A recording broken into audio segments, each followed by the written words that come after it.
오늘은 높아짐의 이유라는 제목으로 함께 말씀 나누도록 하겠습니다. 인간에게는 상승 욕구라는 것이 있습니다. 지금보다 더 높은 자리를 향하고 남들 위에 서고 싶다는 생각은 거의 대부분의 사람들의 마음 한구석에 자리 잡고 있습니다. 실제로 다들 잘 나가는 성공적인 삶을 꿈꿔본 적이 있지 않으십니까? 기왕이면 나의 분야에서 다른 사람들보다 훨씬 더 인정을 받고 싶고 잘 나갔으면 좋겠으며 성공적인 삶을 꿈꾸는 것은 인간이라면 당연히 드는 생각입니다. 오죽하면 젊은 사역자들도 처음에 사역을 할 때는 내가 너무 잘해서 너무나 큰 부흥이 오면 어떡하지? 걱정을 합니다. 하지만 그것이 원하는 대로 잘 되지가 않을 때가 많습니다. 그런데 그런 생각을 하는 이유가 무엇입니까? 걱정하는 게 아니라 정말 그렇게 됐으면 좋겠다는 마음을 가지고 있는 것입니다. 기왕이면 내가 잘하는 분야에서, 내가 업으로 삼은 분야에서 남들보다 좀 잘 나가고 싶고 잘 되고 싶고 사람들의 칭송을 받고 싶습니다. 게다가 이 시대를 살아가는 사람들은 더욱더 그럴 수밖에 없습니다. 현 시대를 살아가는 우리는 경쟁적인 정신이 가득한 이 사회를 살아가고 있기 때문에 그렇습니다. 어린 시절부터 학생들이 열심히 공부를 하는 이유가 무엇입니까? 남들보다 더욱 앞선 성적을 거두어야 원하는 진로로 갈 수 있고 행복한 삶을 살 수 있을 것이라고 생각하기 때문에 그렇습니다.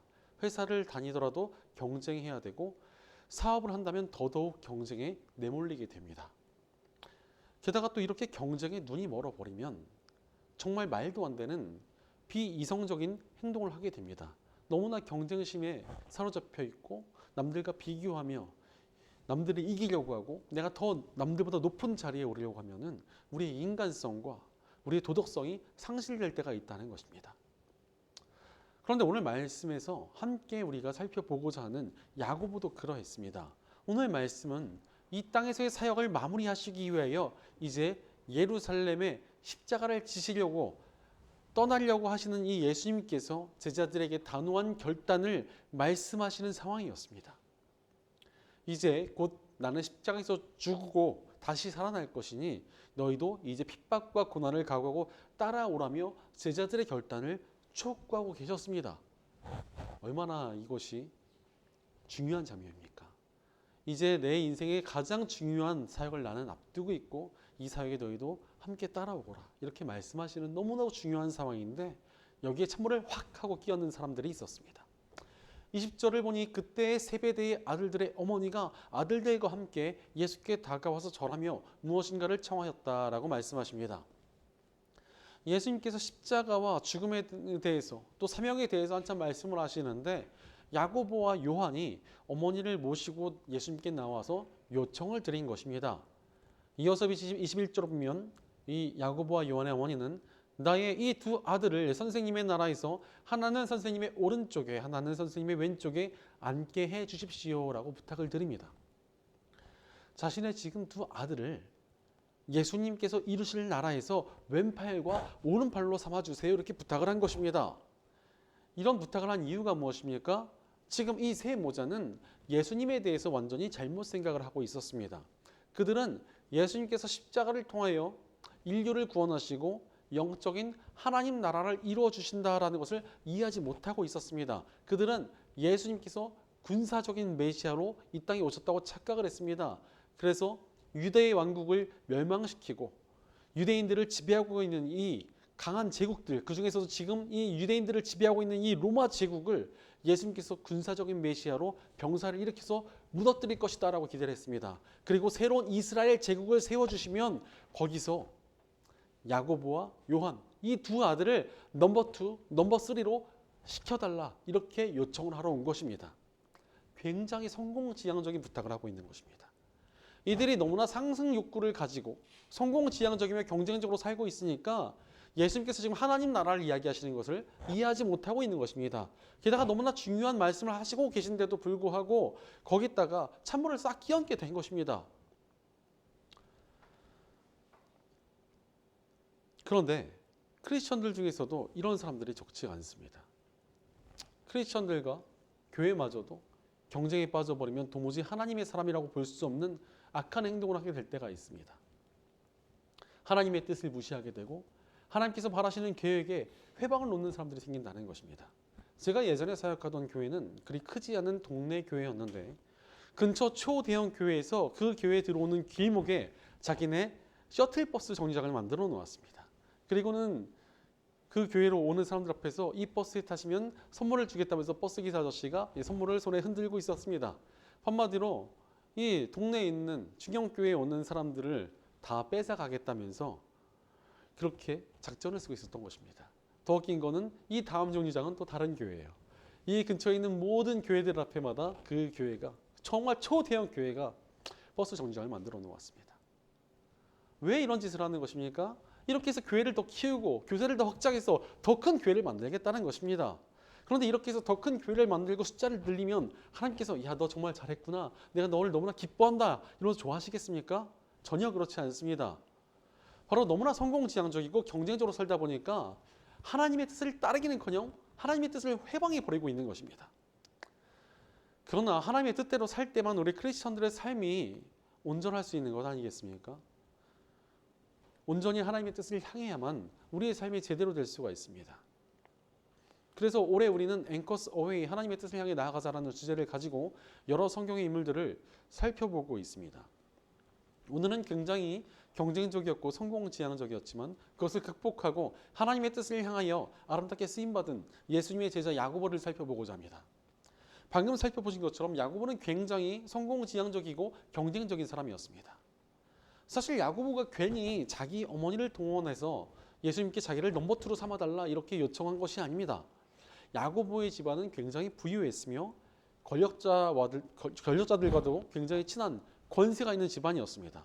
그러니까 그의 어머니는 권력자들을 많이 상대해 본 사람이었습니다. 그래서 또 그들의 마음을 잘 얻을 줄 아는 사람이었을 것입니다. 그래서 이 야고보는 자신의 어머니를 동원해서라도 더 높은 자리를 얻으려고 했던 것입니다. 그가 자신의 동생 요한이가 함께 예수님을 따랐던 이유도 여기에 있습니다. 예수님께서 메시아로 이 땅에 오셨으니까 로마 제국을 물리치시고 새로운 나라를 세우셨을 때 그분을 빨리 따라야 내가 성공적이고 더 높은 삶을 살 수 있다라고 판단한 것이었습니다. 아마 가풍 자체가 권력을 더 얻고 높은 자리에 가길 원하는 좀 성향이 있었던 것으로 보이기도 합니다.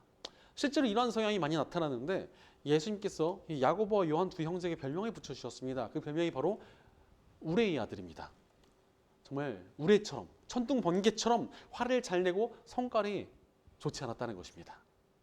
그런데 화를 잘 내고 성질을 잘 부리는 사람들의 특징이 있습니다. 내가 화를 내고 위압을 내서라도 남들 위에 서는 것을 좋아합니다.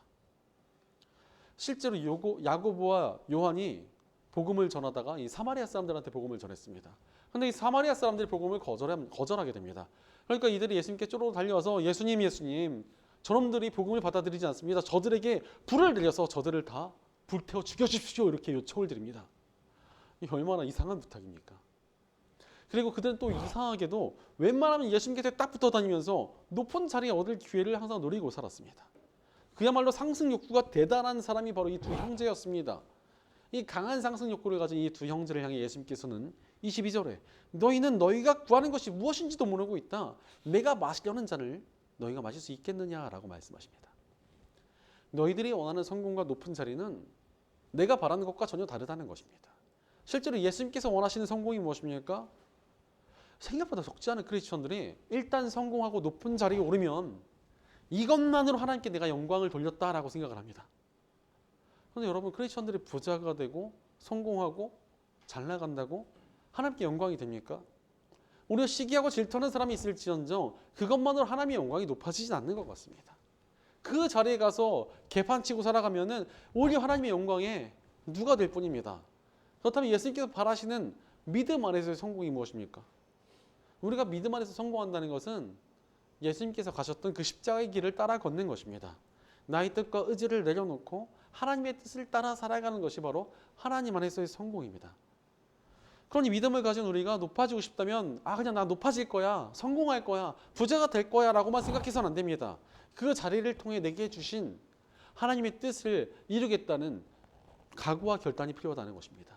우리가 높아지려 한다면 높아짐의 이유가 필요하다는 것입니다. 바로 막연하게 높아지겠다는 생각을 하는 것이 아니라 그 자리를 통해 하나님의 뜻을 행하겠다는 이유가 있을 때 우리의 꿈과 비전이 진정으로 의미가 있어집니다. 이것이 바로 예수님께서 바라시는 성공입니다. 그러니 우리는 하나님 안에서 높아지길 바라야 합니다. 내가 말하는 성공과 높아짐에 하나님을 위한 이유가 갇혀 있어져야 한다는 것입니다. 그러니 우리는 세상 사람들과 똑같이 살아가서는 안 됩니다. 세상이 다들 성공과 높아짐을 바란다고 그것을 똑같이 따라가는 것이 아니라 내가 그 자리에 간다면 그 자리를 어떻게 사용하고 어떻게 하나님을 위해 살아갈 것인가를 고민해 봐야 된다는 것입니다. 그런 고민을 통해 진정으로 하나님 안에서 높아지길 바라야 합니다. 그럼에도 불구하고 적지 않은 크리스천들이 높은 자리에 갔을 때 하나님께서 기뻐하시는 삶을 살지 않습니다. 교만해지고 탐욕스러워지고 악해지기까지 합니다. 왜 그렇습니까? 자신이 노력하고 애를 써서 모든 것을 얻었다고 생각하기 때문에 그렇습니다. 내가 애써서 이 모든 것을 이루었는데 내가 그러니까 이 모든 것을 누려야 된다라고 생각하는 것입니다. 그러니 그 자리에서 자기 멋대로 살아가고 자신의 욕심을 내세우며 교만해지는 것입니다. 실제로 이 시대의 가장 큰 문제 중에 하나는 인간의 노력이 하나의 우상이 되었습니다. 다들 자기가 노력하고 애를 쓰면 뭐든지 이룰 수 있고 할 수 있다고 여깁니다. 그러니 어떠한 자리를 얻고 높아지면 그것은 다 자기가 이룬 자기의 공로고 그것을 자신이 마음껏 누려도 된다고 생각을 하는 것입니다. 물론 노력하고 애를 써야 이룰 수 있는 것들도 정말 많이 있습니다. 그러나 세상에서도요.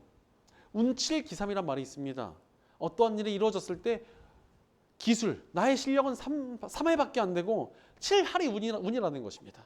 실력이 있다고 다 잘 되는 것이 아니라 운이 정말 필요하다는 것입니다. 그러니까 좀 내 실력을 가지고 뽐내지 말고 교만하지 말고 좀 겸허한 마음을 가져야 된다는 뜻입니다.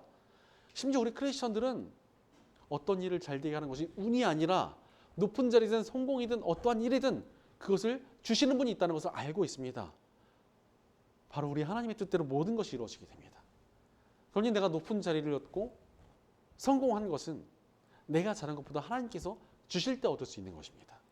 오늘 본문 23절을 보면 예수님께서 예수님의 잔을 자신들도 마실 수 있다고 당당하게 말하더니 야고보와 두 형제에게 그 자리는 하나님께서 정해주시는 거면 허락될 수 있다라고 말씀하셨습니다. 하나님께서 허락해 주셔야 어떠한 자리도 주어질 수 있다는 것입니다. 모든 자리가 다 그렇습니다. 하나님께서 허락해 주셔야 성공이든 높은 자리든 주어질 수 있습니다. 그러니 우리가 성공을 바라고 높은 자리를 바란다면 하나님께서 우리에게 그 자리를 주실 만한 이유가 좀 있어야 되지 않겠습니까? 바로 우리는 하나님 안에서 높아지길 바라야 합니다. 하나님의 뜻대로 성공을 꿈꾸고 비전을 품어야 한다는 것입니다. 그래서 우리가 어떻게 하나님 안에서 높아지길 바라며 하나님 안에서의 비전과 성공을 꿈꿀 수 있겠습니까? 십자가의 복음 안에서 가능합니다. 십자가의 복음이 무엇입니까? 세상의 욕심과 탐욕에 사로잡혀서 심판의 길로 향하던 우리를 대신하여 예수님께서 십자가에서 죽으심으로 구원을 베푸셨습니다. 십자가를 통해 우리가 새 삶을 얻게 되었다는 것입니다. 이러한 십자가의 복음을 받아들이는 길은 예수님을 나의 구원자이자 주인으로 모시고 살아가는 결단에 있습니다. 복음을 받아들인 모든 이들은 예수님을 나의 주인으로 받아들였다는 것입니다. 그러니 복음을 통하여 구원받은 이들의 삶은 더 이상 자신만의 것이 아니라는 것입니다. 우리를 구원하신 예수님의 것이 되었습니다. 그런데 종이 살아가는 목적이 무엇입니까? 종은 자신의 욕심과 뜻을 위해 살아가지 않습니다. 주인이 바라는 뜻과 주인의 생각과 계획을 따라서 살아가야 됩니다. 마찬가지로 예수님을 주인으로 모시고 살아가는 복음의 백성들은 예수님의 뜻을 위하여 살아가야 된다는 것입니다. 그러니 우리의 모든 꿈과 비전과 목표가 예수님을 위한 것이 되어야 합니다. 무엇보다도 예수님께서 먼저 그 길을 보여주셨습니다. 우리 예수님 어떤 분이십니까? 성자 하나님이십니다. 이 세상은 모든 것들을 지으시고 다스리시는 그분이 우리를 구하기 위하여 이 땅에 오셨고 아버지 하나님의 뜻대로 십자가라는 고통스러운 길로 향하셨습니다. 바로 예수님께서는 아버지 하나님의 종된 모습으로 이 땅에 오셨고 종으로서 순종하시는 본을 우리에게 보여주셨습니다. 예수님께서 먼저 본을 보여주셨으니 우리가 그 종된 본의 모습을 따라가야 합니다. 바로 어떠한 자리를 가든지 그 안에서 예수님처럼 하나님의 뜻을 위해 그분의 기쁨과 영광을 위해 살겠다는 종의 결단이 우리에게 필요합니다. 그렇게 하나님의 뜻대로 살아갈 때 우리의 삶이 가장 영광스러워집니다. 그냥 세상적인 기준으로 크리스천들이 높은 곳에 갔다 영광스러워지는 것이 아니라는 것입니다. 그 높은 자리에서 하나님의 뜻을 이루어드리고 하나님께서 기뻐하시는 삶을 살아갈 때 영광스러워지는 것입니다. 그리고 그렇게 언제나 하나님의 뜻과 영광을 위해 집중되어 있는 사람의 삶을 하나님께서 들어쓰시고자 하시지 않으시겠습니까? 실제로 세상 사람들이 감동받는 것은 크리스천들과 교회가 강한 힘을 가지고 세상적으로 높임받을 때가 아닙니다. 크리스천들이 우르르 모여서 크게 집회를 하고 힘을 구하시면 사람들이 그것에 감동받고 와 정말 대단하다 이런 사람께 영광 돌립니까? 전혀 그렇지 않습니다. 우리가 길 막는다고 욕이나 먹습니다. 전 세계에서 가장 큰 교회로 꼽히는 교회가 한국에도 몇 개나 있지만 사람들이 그 교회를 보면서 하나님께 감동받지 않습니다. 교회가 돈이나 뜯어가지고 저렇게 큰 건물을 지었다고 욕이나 합니다. 반대로 높은 자리에서도 십자가를 지며 하나님 뜻대로 살아가는 것이 사람들에게 감동을 주는 것이지 않겠습니까? 높은 자리, 권력의 자리, 많은 것을 누릴 수 있는 그 자리에서 하나님의 뜻을 최우선으로 하며 그것을 따르는 모습에 사람들이 감동하고 하나님께 영광 돌리게 된다는 것입니다. 바로 높아 보이는 그 자리에서 십자가를 질 때 그 모습이 감동을 주고 역사를 일으킵니다. 저는 천만다행이라고 생각하는 것이 한국 교회가 위기라고는 하지만 그래도 훌륭하신 선배 목사님들이 계셔서 정말 다행이며 희망이 있다는 생각이 듭니다. 한국에서 가장 핫한 목회자이자 설교자였던 목사님께서 교회를 이제 더 이상 크게 키우지 않겠다면서 기존 크리스천들의 등록을 막고 진짜 세신자만 받겠다고 선언을 하셨습니다. 그래서 다른 교회에서 이동하는 성도들은 다 돌려보내고 완전한 세신자, 정말 불신자에서 예수님을 믿게 된 사람만 교인으로 받겠다는 것이었습니다. 그래서 정말 많은 사람들이 그것에 감동을 받았습니다. 왜냐하면 정말 많은 교회들이 다른 교회 성도들을 뺏어서라도 교세를 키우고 싶어 했는데 전혀 다른 모습을 보여주는 것을 보고 감동을 많이 받게 된 것입니다.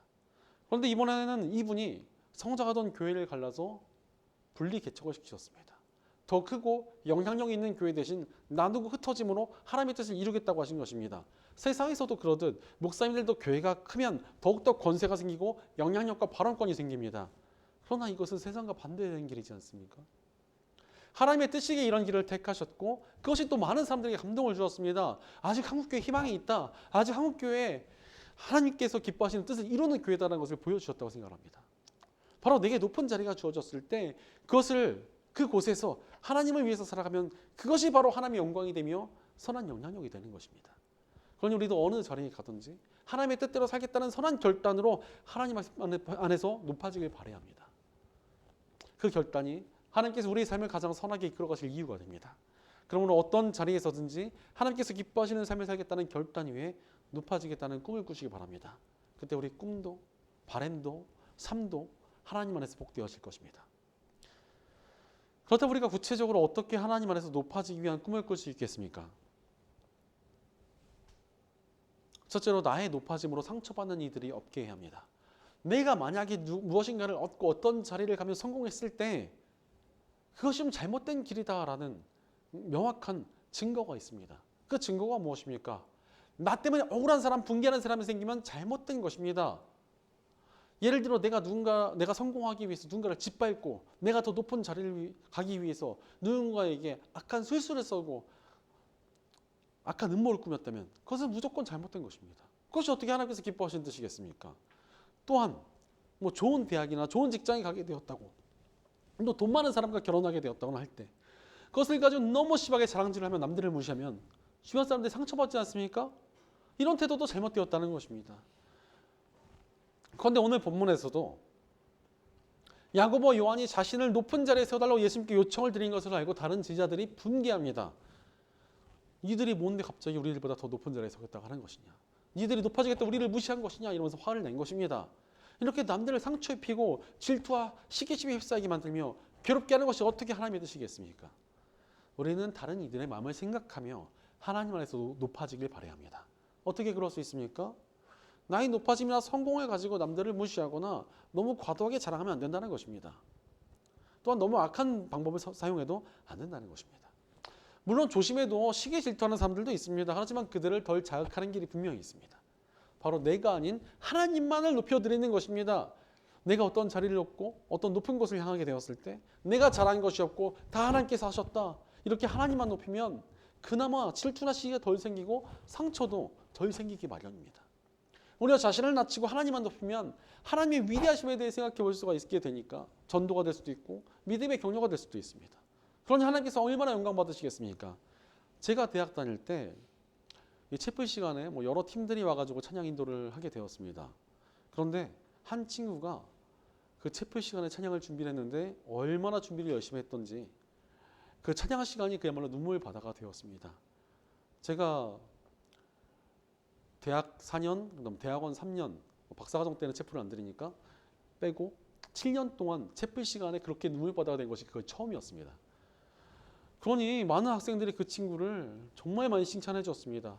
정말 너 대단하다. 어떻게 열심히 준비했느냐. 정말 너무 은혜로웠다. 이렇게 칭찬하면 이 친구는 나는 한 게 아무것도 없고 하나님께서 모든 것을 다 하셨다 이렇게 말을 했습니다.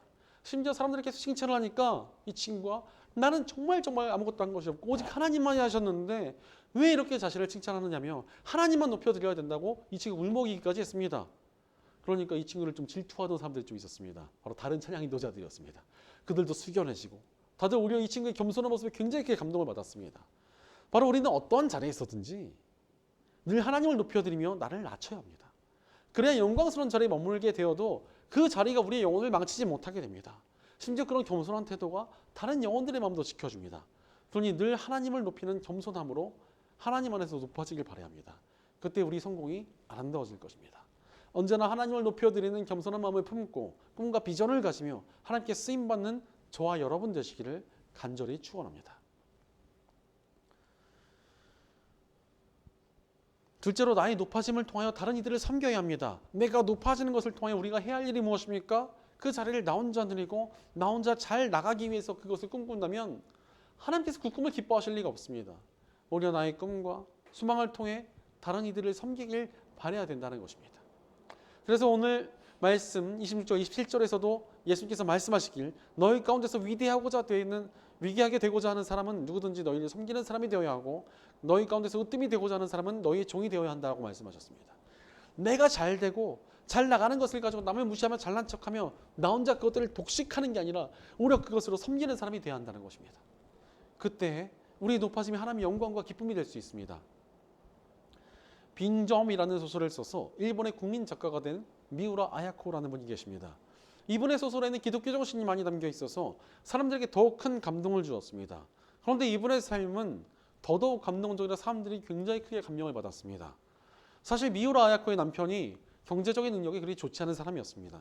그래서 미우라 아야코는 작은 가게를 열어서 생계를 꾸려보고자 했습니다. 그래서 가게를 열었는데 정말 크리스천다운 마음을 가지고 사람들에게 친절하게 대하고 열심히 섬기면서 속임수를 쓰지 않고 장사를 하다 보니까 가게가 잘 되기 시작했습니다. 그런데 잘 돼도 너무나 잘 돼가지고 이 물건을 트럭으로 들여와야 될 정도가 되었습니다. 작은 가게인데 어마어마하게 큰 트럭으로 그 물건을 다 들여와야 될 정도로 너무너무 장사가 잘 되는 것이었습니다. 대신에 근처에 있는 가게들은 말라 죽을 정도가 되어버렸습니다. 그러자 크리스천이었던 미우라 아야코의 남편과 또 역시 당연히 크리스천인 그녀도 함께 대화를 나누게 됩니다. 함께 대화하면서 지금 이렇게 우리가 잘 된다고 다른 가게들이 망하게 되는 것은 절대 크리스천다운 일이 아니다. 이것은 하나님의 뜻이 아니다 라면서 자신들이 취급하는 물건을 줄이고 쉬는 날을 늘렸습니다. 그리고는 사람들을 다른 가게로 안내하기까지 했습니다. 그러니 다른 가게들도 다시 살아나고 상권까지 다시 살아나게 되었습니다. 그리고 여유 시간이 생긴 미우라 아야코는 그 빈 시간에 글을 쓰기 시작했고 그것이 바로 명작으로 꼽히는 빙점입니다. 바로 내게 주어진 힘과 능력으로 섬기니까 하나님께서 더욱더 채우시는 역사가 일어났습니다. 우리 삶도 마찬가지입니다. 내가 높은 자리를 얻거나 성공하거나 많은 것을 가지게 되었을 때 그것으로 다른 이들을 섬기고자 하면 하나님께서 그 자리를 복되게 하십니다. 그러니 다른 이들을 섬기고자 하는 마음을 품고 하나님 안에서 높아지길 바라야 합니다. 그때 우리 자리가 아름다워질 것입니다. 어떤 자리에서도 다른 이들을 섬기겠다는 선한 마음을 품고 꿈과 비전을 가지며 하나님께 쓰임받는 저와 여러분 되시기를 간절히 축원합니다. 셋째로 나의 높아짐을 통하여 하나님의 뜻을 행해야 합니다. 우리가 높은 자리를 꿈꾸고 노력했을 때 그 자리가 주어진다면 이유가 있지 않겠습니까? 하나님께서 우리에게 어떠한 자리를 주셨을 때는 그 자리에 맞는 이유와 사명이 있습니다. 그러니 그 자리에서 하나님의 뜻을 찾고 행해야 합니다. 오늘 본문 25절에 예수님께서는 권력에 대해 말씀하시며 너희가 아는 대로 이방 민족들의 통치자들은 백성들을 마구내리 누르고 구간되는 백성들에게 세도를 부린다라고 말씀하셨습니다. 세상 사람들은 높은 자리가 자기만을 위한 것이라 생각하지만 그것은 결코 하나님의 뜻이 아니라는 것입니다. 남을 무시하고 핍박해서라도 더 좋은 자리를 탐하며 자기 혼자 모든 것을 누리겠다는 것은 절대 하나님의 뜻일 수 없습니다. 그렇다면 하나님의 뜻은 무엇입니까? 오늘 본문 18절을 보니까 인자는 섬김을 받으러 온 것이 아니라 섬기러 왔으며 많은 사람들을 위하여 자기의 목숨을 몸값으로 치러주려고 왔다라고 예수님께서 말씀하셨습니다. 예수님께서 하나님의 뜻대로 목숨을 바치러 이 땅에 오셨습니다. 그러니 하나님의 뜻대로 모든 것을 내어드릴 준비를 하고 예수님을 따라가는 것이 크리스천들의 길이라는 것입니다. 바로 나의 자리에서 하나님의 뜻대로 살아가는 것이 하나님의 뜻이며 하나님의 능력이 나타나는 길이지 않겠습니까? 지금 나의 자리에서 전도하고 용서하며 돕고 섬기는 것, 이 자리에서 할 수 있는 하나님의 일을 감당하는 것이 필요하다는 것입니다. 17세기 영국에 윌리엄 윌버포스라는 20대의 젊은 국회의원이 있었습니다. 이 시대 당시 영국은 강력한 해군으로 아프리카 사람들을 납치해 와서 노예로 삼았습니다. 그리고 그들의 노동을 착취하여 나라를 부강하게 만들고 있었습니다. 그러나 윌리엄 윌버포스는 이렇게 사람을 착취하는 것은 절대 하나님의 뜻이 아니다라는 것을 깨닫고 자신의 자리를 걸어 평생 동안 노예 제도를 철폐하기 위해 노력합니다. 그러나 노예 제도를 폐지한다는 것은 금전적으로 너무나 큰 손해가 있는 일이었습니다. 그래서 기득권 사람들은 윌버포스를 실각시키기 위해 중상모략을 하고 암살 시도까지 했습니다.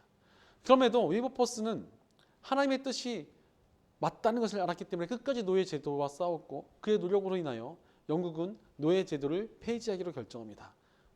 무려 50년이 가까이 걸린 싸움이었지만 윌리엄 윌버포스는 믿음 안에서 자신의 자리를 통해 하나님의 뜻을 이루었고 노예 제도가 폐지된 지 3일 뒤 하나님의 곁으로 떠났습니다. 그는 자신의 자리를 통하여 하나님의 뜻을 이루는 아름다운 삶을 살았습니다.